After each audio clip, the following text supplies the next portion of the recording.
Rien ne peut se passer à l'insu de Dieu. Je vais m'expliquer. Avant le confinement, il y a des pères qui partaient et finissaient très tôt au lieu d'arriver à la maison pour surveiller, aider la mère à continuer l'éducation des enfants. Qu'est-ce qu'ils faisaient? Ils allaient un peu partout dans les bars, dans les restaurants, ils y restaient avec leurs copains. C'est bon pour se défouler. C'est bon, mais il ne faut pas que ça soit de façon continuelle. La femme seule ne peut rien. Elle aussi, elle va travailler, elle rentre, elle s'occupe du ménage, elle s'occupe des enfants. Il faut que l'homme soit à côté pour l'encadrer. C'est elle qui a fait le travail jusque-là. Le soir, l'homme rentre vite pour continuer, pour vérifier si les enfants ont étudié, on fait ceci, on fait cela. Et prendre la relève la femme se repose aussi un peu. Ça fait que aujourd'hui, les femmes qui ne sont pas aidées dans ce sens par leur mari ou les maris qui ne sont pas aidés dans ce sens par leur femme, mais surtout les hommes, mais la femme, il lui arrive un moment de découragement et elle sort de la maison, elle ne dit pas où elle va se reposer quelque part. Si elle a un amant, elle prend du plaisir avec l'amant. Les hommes aussi. Voilà. L'Éternel a dit aide, je ferai une aide semblable à l'homme. C'est ce que Dieu a dit dans Genèse 1, dans Genèse 2, en créant la mère Ève. Mais aujourd'hui, il faut que ça se complète là. Parce qu'avant, au temps de nos parents, nos mamans ne travaillaient pas, elles étaient ménagères, elles s'occupaient bien. Elles voyaient tout. Et quand le père entrait, bon, ils étaient là aussi. Mais aujourd'hui, le seul salaire de l'homme ne suffit plus. Il faut le salaire de la femme. Même si le salaire de l'homme suffisait pour tout, ça ne suffirait pas pour donner, pour procurer de la joie, donner à la femme ce qu'elle voudrait avoir.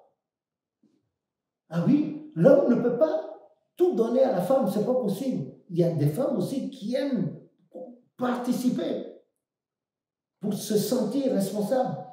Voilà. Dès que la femme finit, tout de suite, elle passe au supermarché, tu la vois, elle est pressée d'aller voir les enfants. Elle arrive à la maison, c'est elle qui doit faire la vaisselle, elle doit faire ceci, faire la machine pour les enfants, faire ceci, etc., etc. Chercher les chaussettes des enfants. Pendant ce temps, le père est où?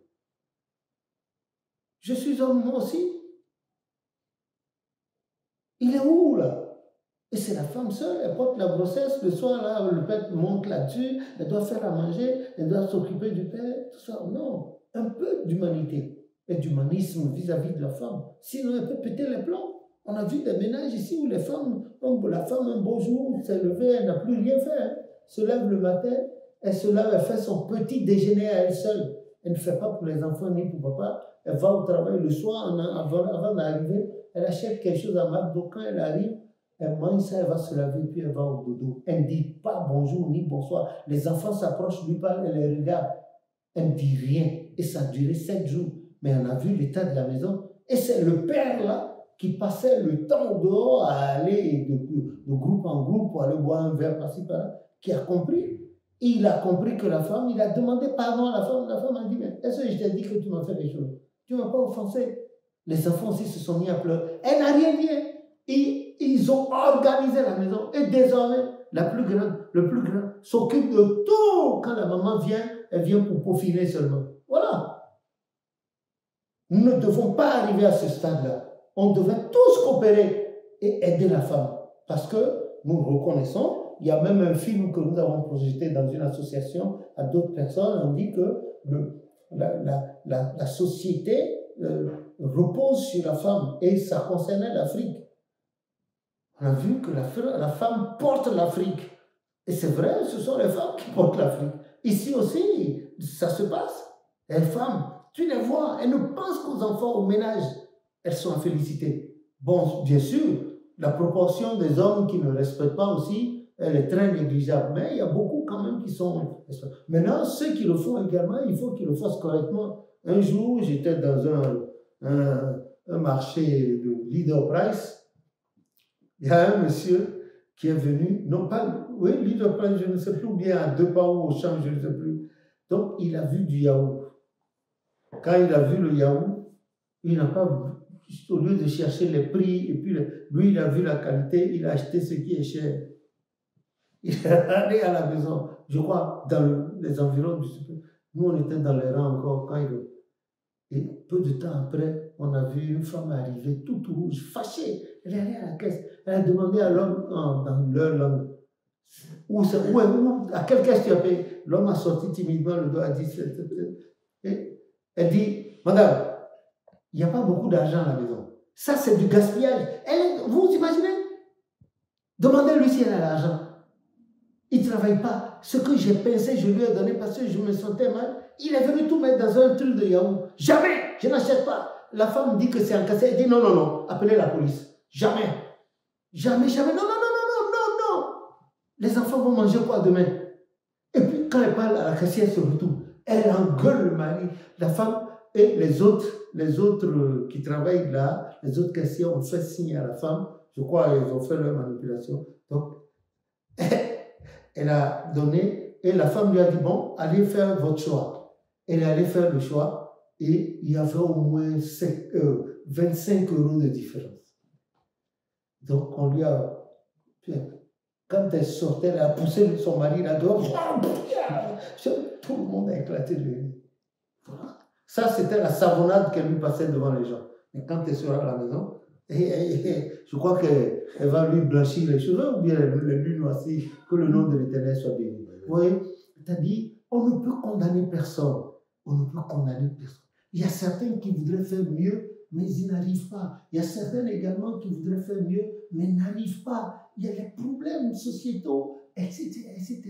Donc c'est Dieu seul, Dieu seul, Dieu seul peut aider chacun d'entre nous à transcender. Et puis, la femme, il ne faut pas maltraiter la femme. La femme, c'est un mystère. Tout en elle et en dehors d'elle est mystère. Et toutes les femmes ne se connaissent pas. C'est devant des situations données qu'elles ont des réactions appropriées. Nous sommes forts physiquement, mais le mental, c'est les femmes. Et avec les femmes, ce n'est pas une course, ce n'est pas le sprint, c'est le marathon. Ça s'étale.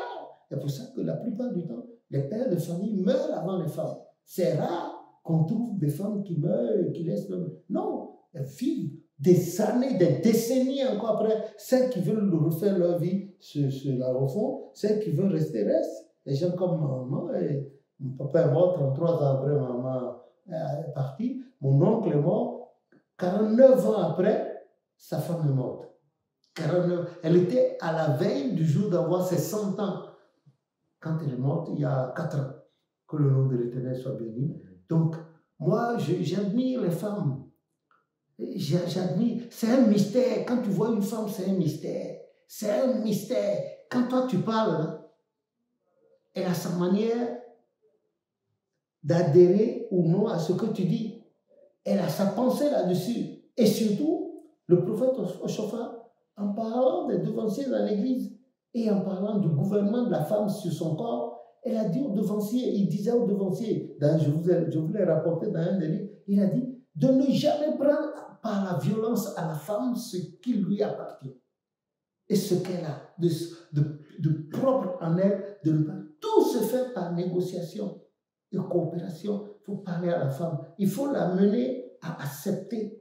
Il faut la mener à accepter. Il ne faut pas lui manquer du respect devant les enfants, l'insulter et puis la traiter. Non, non, non, non. Tu ne peux pas traiter ta femme de salope au dehors et la nuit venir dire encore que tu l'aimes. Non, non, non, c'est pas possible. Tu ne peux pas aimer quelque chose qui te donne des intérêts que tu as jeté sur le tas d'ordures. Et aujourd'hui, nous les hommes, nous en sommes en train. Mais même moi-même qui parle, je n'en suis pas exemple. Mais seulement, je ne manque pas de respect en femme, je ne suis pas. Quand elle dit, je dis, oh, c'est toi la patronne ici, ce que tu décides, pourvu que ça aille pour la... Là, voilà, elle est à côté, vous pouvez lui demander. Elle dit, ah, tout ce que tu veux. Hein. Et c'est elle qui amène ce qui est bon là-dedans. Je lui dis, ce qui n'est pas bon, je lui dis également. Voilà. Je ne décide pas des dépenses, c'est elle qui sait ce qu'il me faut et ce qu'il ne me faut pas. Je ne dis rien, mais seulement sur le plan spirituel, je veille pour que les forces du mal ne la perturbent pas. Et par la grâce de Jésus, on s'entend. Je le souhaite à tous les autres ménages et à tous les autres hommes. Coopérer avec sa femme, rire avec sa femme, ce n'est pas diabolique. Considérer sa femme, ce n'est pas diabolique, puisque la nuit, c'est elle qui te procure le plaisir. C'est dans son corps que tu vas chercher le plaisir. Et tu ne peux pas négliger quelque chose à partir duquel tu as le plaisir. Voilà. Donc, un homme a besoin d'une femme. Un homme équilibré a besoin d'une femme. Dans les moments difficiles, tu entends la voix de la femme à côté qui te rassure.